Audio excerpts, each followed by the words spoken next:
I felt to do a message for the solstice. So, blessings on your solstice.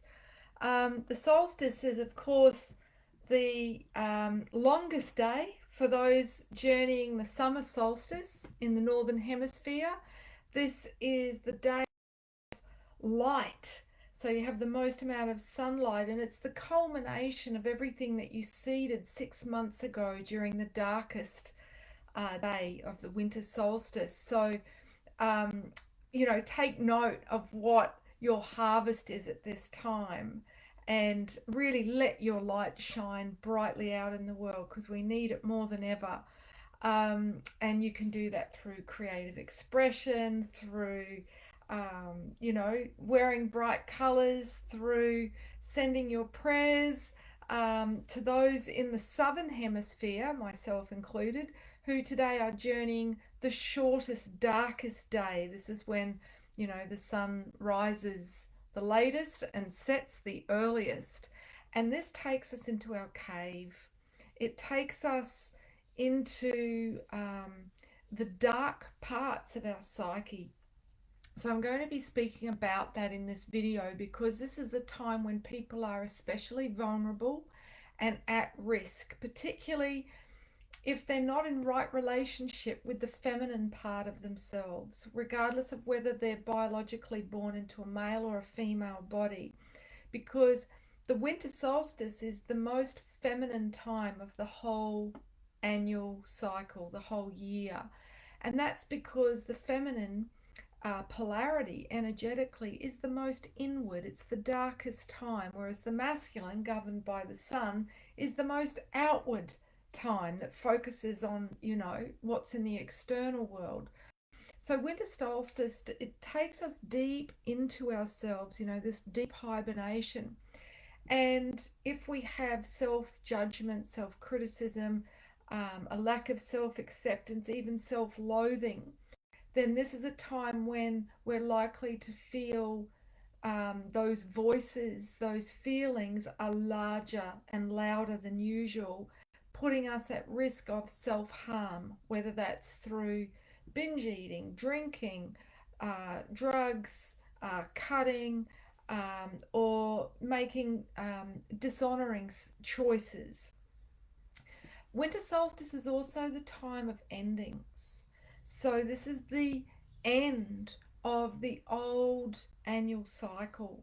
So, I know I had two heartbreaks yesterday, and they're like initiations that, um, you know, uh, like the saying, the bigger the death, the bigger the birth. Okay, so if you're experiencing grief today, if you're experiencing loss, having to let go of an ideal or a relationship or even a paradigm of belief, then this is the time to really feel it because the only way through it is to feel it.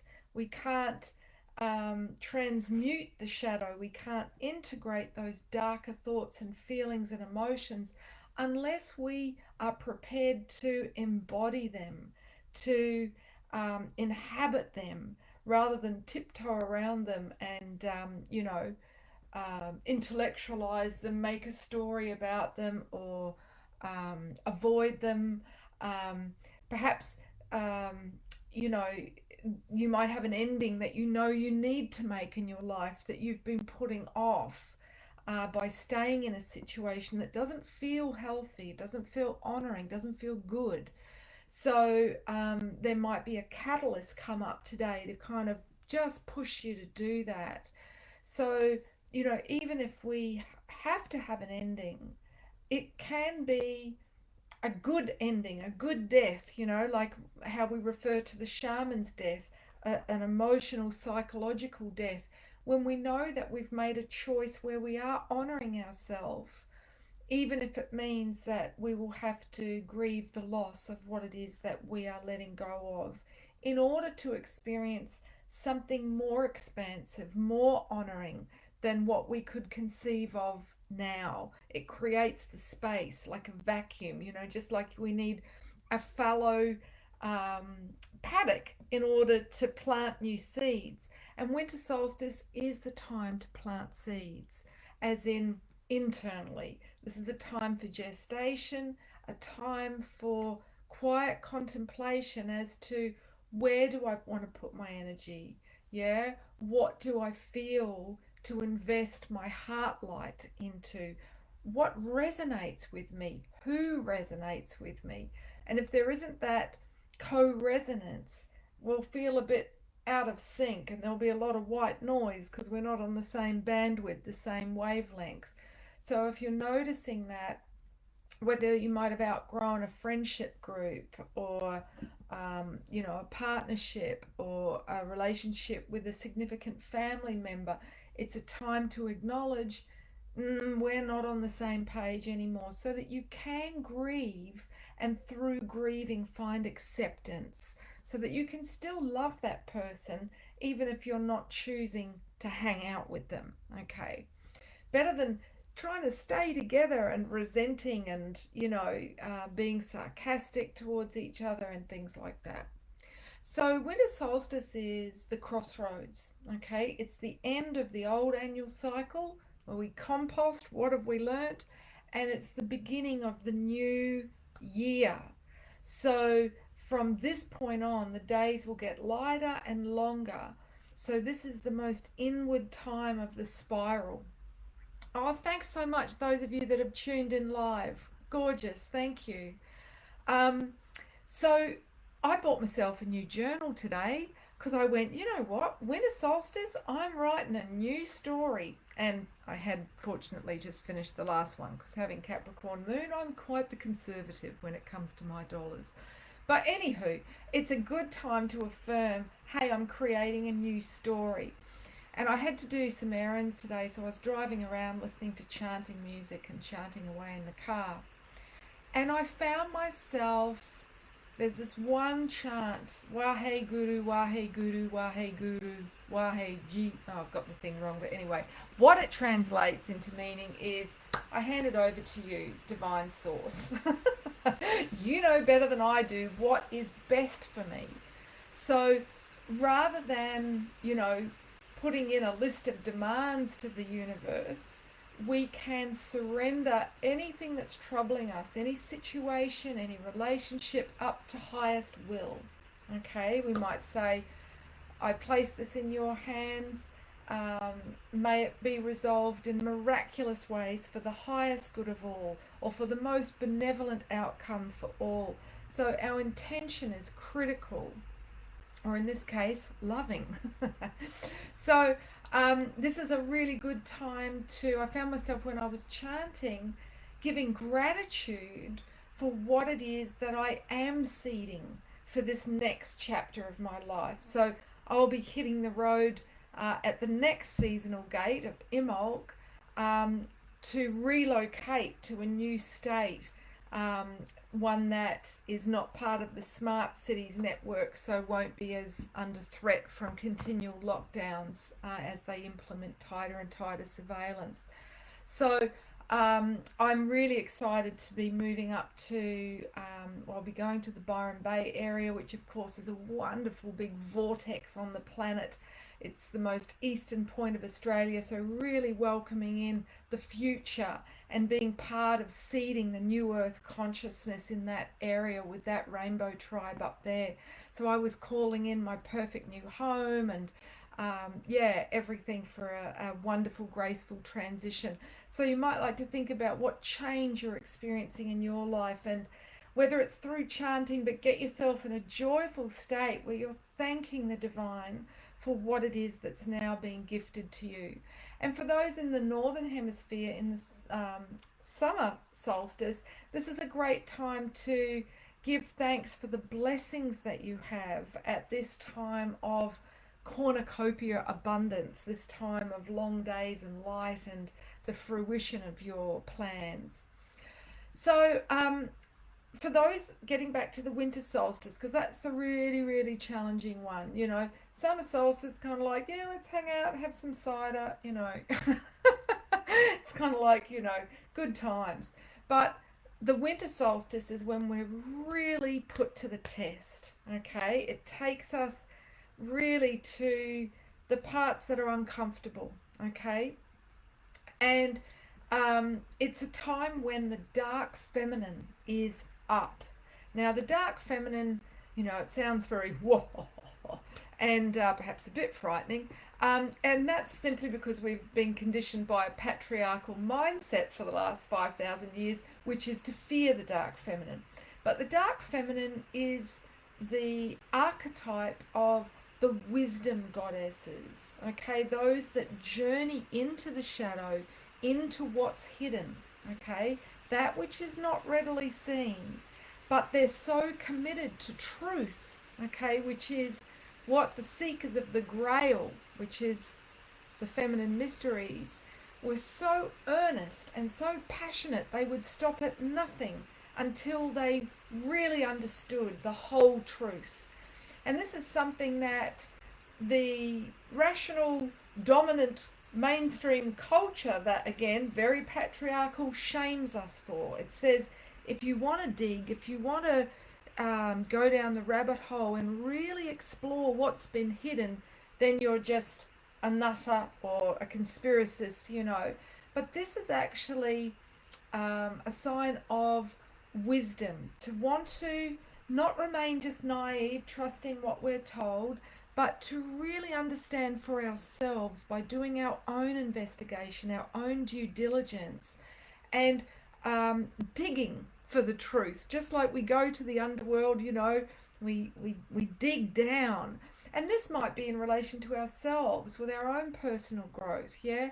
Taking the time all of this week, really, but especially today on the winter solstice, to go within, to dig deep, whether that's by doing journaling or art therapy or closing your eyes and dancing with what's present in you and expressing it, or whether you write a song or write a poem. But art is the language of the soul. So if you're feeling vulnerable, irritable, sad, angry today, get yourself some sort of artistic expression. It's not about how good it looks or is, or it's about the process of moving through your feelings, which is the feminine, and the inner thoughts, the inner perceptions of yourself, so that you can emerge from this cocoon time of winter solstice to have a more balanced view of yourself, to not just see yourself how you want to see yourself,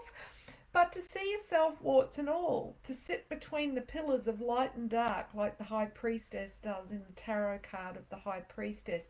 That's the path of wisdom, to not just look at what's readily available, but to dig deep, whether that's into our own personal shadow or into the global shadow, in order to see the world in a holistic sense, which is a feminine viewpoint. Not just seeing what's readily available, the surface, the top of the iceberg, which is the masculine viewpoint. It looks at what is readily available. The feminine, she goes into, I wonder what is not being seen, what is not understood, what is not talked about. And this is why women in the ancient world would gather together on a regular basis during the darkest lunar phase to together support each other in their journey into the shadow, to share what it is they've seen in themselves that was uncomfortable and unhealed, or what they've seen in the world, to process that with support, because that's why so many people don't go into the shadow. They are unable to process it because they don't have support. They don't have circle in their life as a practice. And we need community practices, not just, meditation, which is great in and of itself, or yoga or qigong or tai chi, but we also need communal practices. These really accelerate our personal growth and our understanding, because other people can see the parts of ourselves that maybe we can't. And that's why those that don't have a regular practice of sitting in circle may shoot the messenger when someone points out what they can't see in themselves. And if we continually shoot the messenger, if we reflect and project back the shadow. No, you are when someone points out something about our behavior or our words that is unconscious. Then we create conflict wherever we go. So it's a really great practice if we want to become emotionally and psychologically mature. And this practice is called the red tent. And I'm training women who would like to seed and facilitate red tent circles in their communities all over the world starting July 8th. So if you're interested, I'll put the link in the description for this video. There's actually an early bird discount happening this week, and then it ends this end of this week. For the guys, they would come together during winter solstice, which is today, and this was what was called the Holy Grail.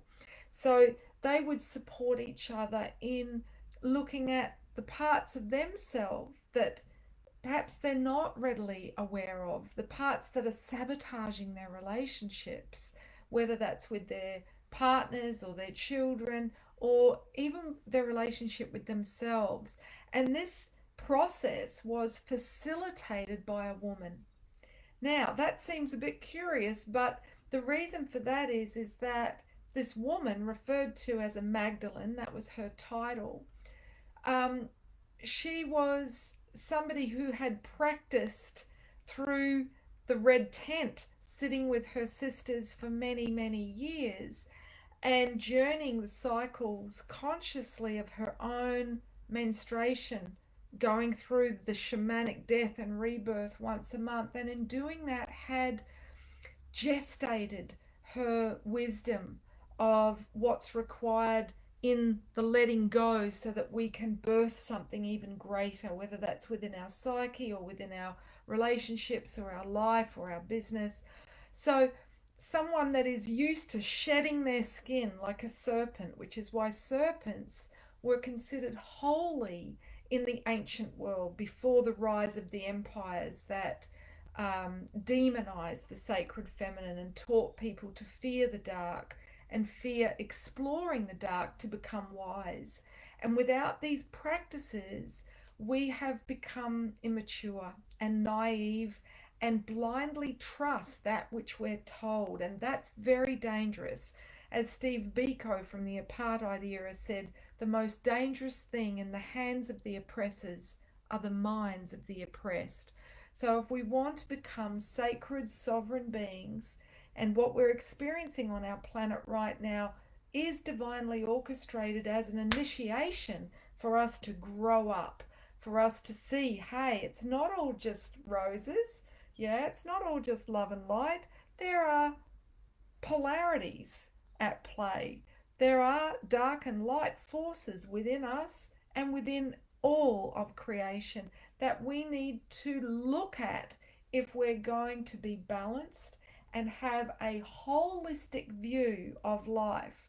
Because, as quantum physics has now quantified, everything is connected. Now, that's something mystics have known down through the ages, but exoteric science has finally caught up. And if we consider that everything is connected, then only by going into what's hidden will we be able to join the dots and see the interconnectedness. Like those children's drawings where, you join the dots and then you can see the big picture. So I encourage you to do your own digging, those of you that are journeying the winter, particularly because we're going through this transition from not just deep winter, but the transition from the Piscean astrological 2000-year age into the Aquarian age. So this is a particularly challenging winter solstice, a particularly big death, because what we're going to be birthing, the new earth, is just so incredible, but it means we need to metamorphosize and transform, to shift our consciousness and to create a world that is balanced, that is more accountable for both the light and the dark, and therefore more safe, more honoring, and more sacred. So if you'd like to know more about the men's practice of the Holy Grail, I'll put a link to access a video presentation that I filmed about it. And for the women, if you'd like a link to check out my free series on the Magdalenes and my online course to teach women how to facilitate red tents, I'll put those links in as well. So I hope that you've found this video insightful, and feel free to share it with anyone that you feel might be interested. So thank you for listening, and yeah, blessings on your solstice wherever you are on the planet. Ciao.